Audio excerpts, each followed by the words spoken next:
এই জন্য আমি সব সময় একটা কথা বলি, প্রায়ই বলি, অনেক বলছি আমার জীবনে, যে দুপুরবেলা হোক আর বিকেল বেলা হোক, ফজরের পরে হোক আর রাত গভীরে হোক, আল্লাহর কথা যখনই বলে, যিনিই বলে, সবাই প্রধান বক্তা। সবাই কি? সবাই প্রধান বক্তা। আমাদের দেশের এই পোস্টার, আমাদের দেশের এই কেমনে কেমনে প্রচলন হইতে হইতে একজন দুইজন বিভিন্ন শব্দ বানাইতে বানাইতে এখন আইসা বিভিন্ন পদ, প্রধান বক্তা, বিশেষ বক্তা, প্রধান আকর্ষণ, বিশেষ আকর্ষণ, প্রধান আলোচক, বিশেষ, এটা বুঝ দাও নারী যারে জিরা দিয়া শান্তি দাম যায়। এখন আসরের পরে বললে উনি বিশেষ বক্তা, রাত 10টার পরে বললে উনি প্রধান বক্তা। এরম তো আয়াত, হাদিস, ফতুয়া কোনো কিতাবেও নাই, মাটির তলেও নাই, চাঁদের দেশেও নাই, কোথাও নাই। এটা তো কোনো যুক্তিও না। একটা মানুষ মনে করে রাত 10টায় কইলে এটা প্রধান বক্তা হয়, আর এসার পর পর করলে এটা বিশেষ বক্তা হয়। এটার কি যুক্তিটা কি? মানে কোন ভিত্তিতে এটা সিদ্ধান্ত হইল? তাইলে আসলে ওমান আহসান, আল্লাহ বলছেন আল্লাহর দিকে যে ডাকে তার কথাই সর্বোত্তম। তাহলে প্রত্যেকটা কথা দাম, আল্লাহর কথা। কোরআনুল কারীমের মধ্যে আছে হযরত নূহ আলাইহিস সালাম 950 বছর আল্লাহর দিকে মানুষকে ডাকছে। 950 বছর, বিষয়টা খামখেয়ালি না। 950 টাকা আর 950 বছর এক কথা না। 950 টাকা মানে 50 টাকা কম, 1000 টাকা। 950 বছর মানে আপনার আমার বাপ দাদা 14 গোষ্ঠীর কয়জনের হায়াত একত্র করুন, হিসাব করুন, দেখুন, প্রত্যেকে ভাবেন। এই 950 বছর তিনি দাওয়াত দিয়েছেন একই এলাকায়, একই অঞ্চল। আজকে চিটাগাং, কালকে সিলেট, পরশু রাজশাহী, এমন না।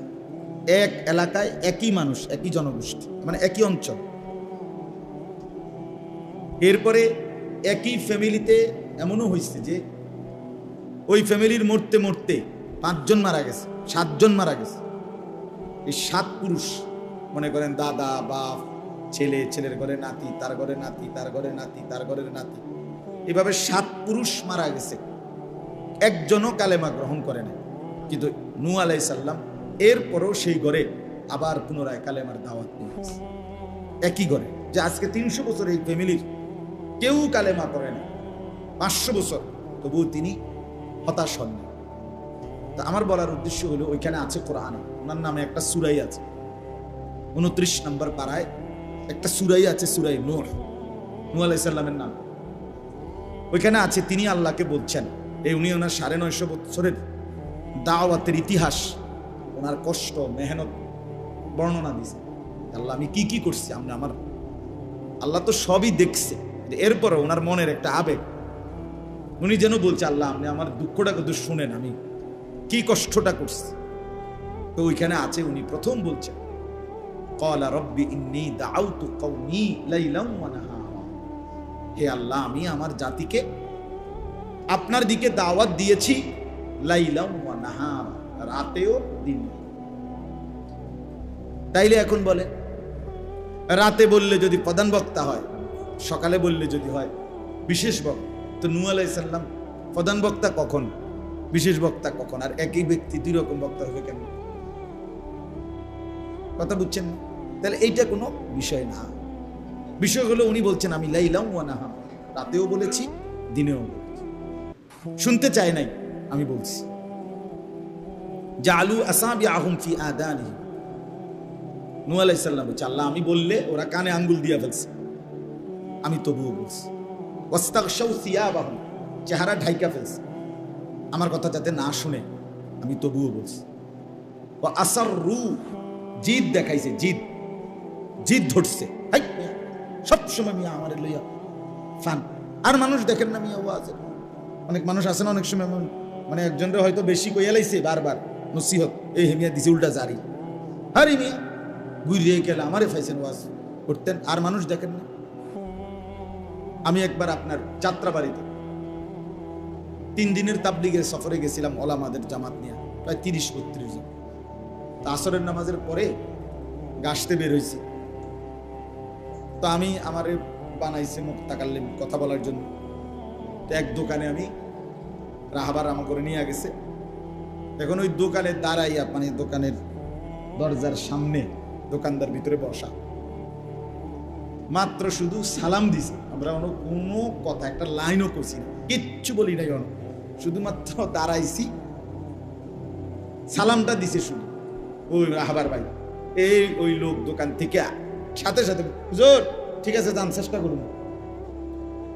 আমি বললাম ওমা এটা কি ডাকাত রে, কি চেষ্টা করবো, আমি তো কোনো কথাই কইছি না। তার মানে হে বিরক্ত, সে জানে হুজুর অনে এডি কইব, আর হে কোনো যাইতো না, এই জন্য তার চাইতে আগে কি করে দিই, তারাইয়া দিই, বিদায় করে দিই। এই জন্য হে অগ্রিম আগেই পেয়ে রয়েছে, হুজুর যান চেষ্টা করবো। মানে কি, মানে আমরা বলবো ভাই চলেন মসজিদে জামাত আসছে, আল্লাহর কথা হইতেছে, একটু আইয়েন, দেহে কইব আমি চেষ্টা করবো, তারপর যাইতাম না। তার চাইতে ভালো এইটাও না কোক, আমি আগেই বাদ করে দিচ্ছি। তাইলে ও আসার রূপ নূহ আলাইহিস সালাম বলেন আল্লাহ আমার সাথে জিদ করছে, আমি বলছি, আমি তারপরও বলার চেষ্টা করেছি। ওয়াস্তাকবারু ইস্তিকবারা, আমার সাথে অহংকার দেখাইছে। এই বেটা কখন আসবে আযাব, কিসের আযাব আবার, কিসের তুফান তাফান। এই কোরআন শরীফে আছে নূহ আলাইহিস সালাম নৌকা বানাইতেছে। এই সময় ওরা ওই সময়ও এসে বলতেছে কি ওইটা কি করো, নৌকা বানাই, তুফান আসবে, আযাব আসবে, তোমাদেরকে ডুবাইয়া মারবে, আল্লাহর আযাব, আল্লাহ আমাকে বলছে। তো এইটা বলার পরও এই বেঈমান নাফরমানগুলো নূহ আলাইহিস সালামের জাতি বলতেছে কোন দিন তুফান আইব, কোন দিন আইব না, কোন সময় আইব, মানে হেরা রসিকতা করছে, রসিকতা করছে। কোনোভাবেই তাদের অহংকার, কোনোভাবেই তাদেরকে ঘানো হয় না, অহংকারই করে গেছে। আল্লাহ বলেন নূহ আলাইহিস সালাম তখন বলছেন মাওলা আমি তবুও বলছি দেখো অহংকার করো, অহংকার করো। কোরআন শরীফে আছে কারুনকে ইমানদাররা, মুসা আলাইহিস সালামের সম্প্রদায়ের ইমানদার যারা বনি ইসরাইল, তারা বারবার বলছে লা তাফরাহ, কারুন অল্প কিছু সম্পত্তি পেয়ে অহংকার করো। ইন্নাল্লাহা লা ইউহিব্বুল ফারিহিন, নিশ্চয়ই আল্লাহ তাআলা অহংকারীদেরকে ভালোবাসে, অহংকার করো না। তাহলে নূহ আলাইহিস সালাম বলছে আল্লাহ আমি বলে গেছি। এরপরে ওয়া ইন্নী দাউতুহুম জিহারা, প্রকাশ্যে দাওয়াত দিছে, আ'লানতু লাহুম, ঘোষণা দিয়ে দিয়ে দাওয়াত দিছে, আসরারতু লাহুম, গোপনে গোপনে দাওয়াত দিছে। তাফসীরের মধ্যে আছে মানে সম্ভাবনার এমন কোন সুযোগ নূহ আলাইহিস সালাম হাতছাড়া করে না, বলার যত আইটেম হইতে পারে, বলার যত সূরত হইতে পারে। এটা একটা গুরুত্বপূর্ণ সবক পাঠ আমাদের জন্য, আমাদের জন্য। কোনোভাবেই আল্লাহর দিকে ডাকা, আহ্বান করার শেষ নিঃশ্বাস পর্যন্ত বাদ দেওয়ার সুযোগ নেই, এবং সম্ভাবনার সব খাত প্রয়োগ করা উচিত, যতভাবে হইতে পারে, প্রকাশ্যে, একাকী, গোপনে, আস্তে, জোরে, উপরে, নিচে, ডানে বামে, হাঁটতে চলতে, कभी इधर कभी उधर, कभी जमीन पर कभी आरश पर, कभी दर बदर। আল্লামা ইকবাল বলছে নবী সাল্লাল্লাহু আলাইহি সাল্লামের দাওয়াত ছিল কেমন, কখনো এদিকে কখনো ওদিকে, কখনো নিচে কখনো উপরে, কখনো দুয়ারে দুয়ারে, কবি দর বদর মানে ডোর টু ডোর, ঘর ঘর, দুয়ারে দুয়ারে। নবী সাল্লাল্লাহু আলাইহি সাল্লাম মিনার তাবুতে তাবুতে, এই হজ্জের সময়, ওই জামানার জাহিরি যুগের হজ্জ, ওই মিনার প্রতিটা তাবুতে তাবুতে হেঁটে হেঁটে ঘুরে ঘুরে কালেমার দাওয়াত দিছে। এবং এই মদিনা, আজকের যে মদিনা এবং মদিনার আনসার, মদিনার যত মুসলমান, এই সব কিছুর সূত্রপাত ওই মিনার তাবুর এই খিমায় হাইটা হাইটা যে দাওয়াত দিছে। এখানেই এই দাওয়াত দেওয়ার সময় একদিন তিনজন লোকরে পাইছে ইয়াসরিবের, ওনাদের কাছে কালেমার দাওয়াত দিছে। ওনারা বলছে আমাগো লগে আরো তিনজন আছে, কালকে তুমি আইসো, আমরা আমাদের ওই তিনজনকে নিয়ে তোমার কাছে বসবো, আমরা 6 জন একসাথে ফয়সালা জানাবো। পরের দিন 6 জন একসাথে রাসূলুল্লাহ সাল্লাল্লাহু আলাইহি সাল্লাম ওনাদেরকে কালেমার দাওয়াত দিছে, পুরো বিষয়টা বুঝায় বলছে। ওই 6 জন একসাথে কালেমা পড়ে মুসলমান হয়েছে। সেই 6 জন দিয়েই মদিনায় ইসলামের সূত্রপাত, এই দাওয়াত, এই কালেমার প্রচার। আমার বলার উদ্দেশ্য হলো বাপ, সম্ভাবনার কোনো খাত ছেড়ে না দেওয়া। এই অনেক মুসলমান আপনারা আছেন, ছেলেটাকে 1 বছর 2 বছর 10 বার 20 বার 50 বার বলে আর বলে না, আল্লাহর কথা বলে না। একরকম তার ব্যাপারে হতাশা, আশাহত হয়ে গেছে, না আর নামাজ পড়বে না, আর হেতে আর ভালো হইতো, ওই আর ভালো হইতো, শেষ। বাপে এটা সিদ্ধান্ত নিয়ে রেজুলেশন করে গেছে শুধু। তারা দনজনে ফুলার মা বাপ বইয়া বুঝ করে লেছে যে এতে আর মানুষ এই শেষ। আর বলেও না, মাতেও না, ছেলেটাকে ছেড়ে দিছে তার মোবাইলের হাতে। এবার সে মোবাইল নিয়ে যা মন চাই তাই খারাইয়া মতে, কখনো বইয়া মতে, কাইটিয়া মতে। আল্লাহ নাই, খোদা নাই, নামাজ নাই, রোজা নাই, ফজর নাই, সেজদা নাই, কিচ্ছু নাই। চোখের সামনে একটা ফুটফুটে সন্তান, তরতাজা মুসলমানের ছেলে, মাথার চুল থেকে নিয়ে পায়ের নখ পর্যন্ত বরবাদ করে দিতেছে। চেহারায়, সুরতে কিচ্ছু না, ইসলাম ইমানের ছেলে। মা বাবা তাকায় তাকায় দৃশ্য দেখতেছে, অভিভাবক দৃশ্য দেখতেছে। মনে হয় যেন একটা পাহাড় ভাঙ্গা ভাঙ্গা পড়তেছে, আর এরা তামসা দেখে। এই জন্য বললাম বিষয়টা আসলে এটা উচিত না। এই আপনাদের কাছেই বললাম, সম্ভাবনার কোনো সুযোগ হাতছাড়া করতে, হাতছাড়া করতে। আমি কিন্তু ওই মালাই বাঙ্গরার পরে ওইখান থেকে বয়ান করে আসছি। এখন ওইখানে ওই সর্বোচ্চ 20-30 জন বা 50 জন হবে, বা 100 জন হবে না, 50-60 জন মানুষ হবে। খালাস, আমি মাগরিবের নামাজের পরে বৈশা 9টা বাজার 15 মিনিট আগ পর্যন্ত, 9টা পর্যন্ত পুরা বয়ান করছে এতে মানুষের সাথে। আমার কথা হলো সুযোগ কাজে লাগা, আল্লাহর কথা বলা। তাহলে আপনাদের কাছে আমার অনুরোধ, ওই কথার প্রসঙ্গে বললাম, 1 নাম্বার কথা হলো আল্লাহর কথা যিনি বলেন তিনি দাম, তিনি কি বলেন না।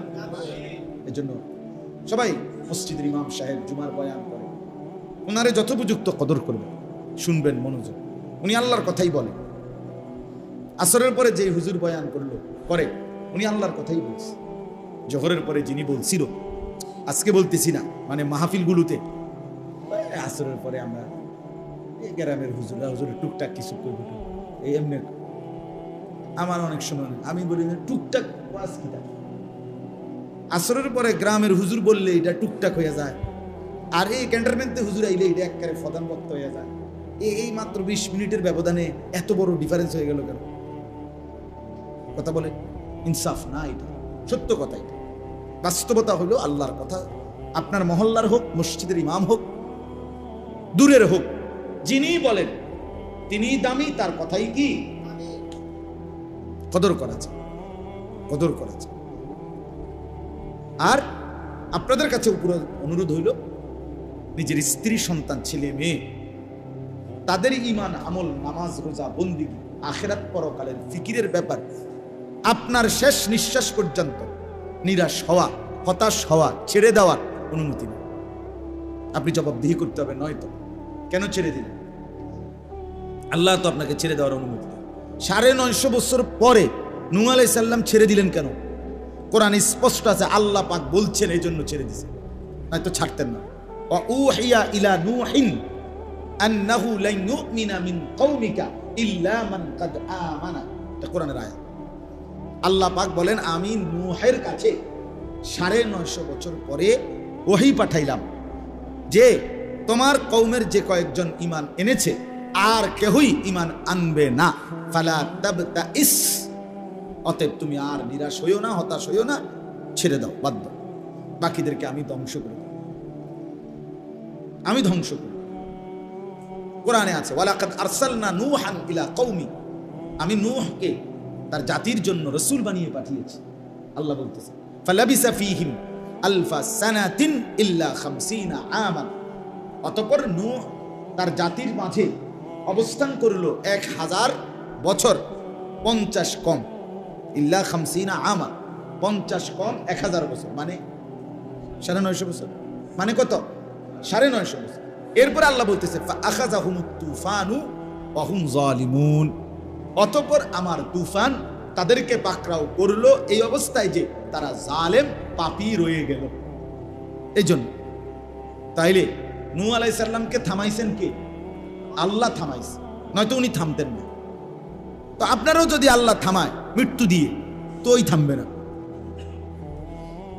কথা বুঝছেন না? ওয়াবুদ রাব্বাকা হাত্তা ইয়াতিয়াকাল ইয়াকিন, আল্লাহ বলছে আল্লাহর ইবাদত করতে থাকো মৃত্যু আসা পর্যন্ত। কি আসা পর্যন্ত? তাহলে মানুষকে আল্লাহর দিকে ডাকা, স্ত্রী সন্তানকে আল্লাহর দিকে ডাকা, ওদের ঈমান আমলের জন্য ফিকির করে, এটা কি ইবাদত না? দাওয়াত একটা ইবাদত কিনা? তাবলীগ একটা ইবাদত কিনা?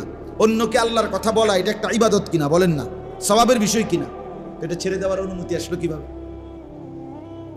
নামাজ রোজা যেমন ছেড়ে দেওয়ার অনুমতি নাই, তো আল্লাহর দিকে ডাকা, সন্তানকে ফেরাইবার চেষ্টা করা, স্ত্রীকে পর্দানসীন বানাইবার চেষ্টা করা, মেয়েটাকে দিনদার বানাইবার জন্য চেষ্টা করা, বলে যাওয়া, হতাশ হওয়ার কোনো সুযোগ নাই, ছেড়ে দেওয়ার কোনো অনুমতি নাই। এটা মনে রাখেন। আজকে এইটুকু কথা যদি আপনারা বুঝতেন, আমরা বুঝতাম, আমাদের সমাজে আরো বেশি সন্তান, স্ত্রী, পরিজন নেককার হতো। কিন্তু আমরা একরকম স্থবির জিন্দেগি, আমরা আমাদের যার যে গুনাহ, সেই গুনার উপরে আমরা জমে গেছি। এটা হলো বড় আফসোসের বিষয়।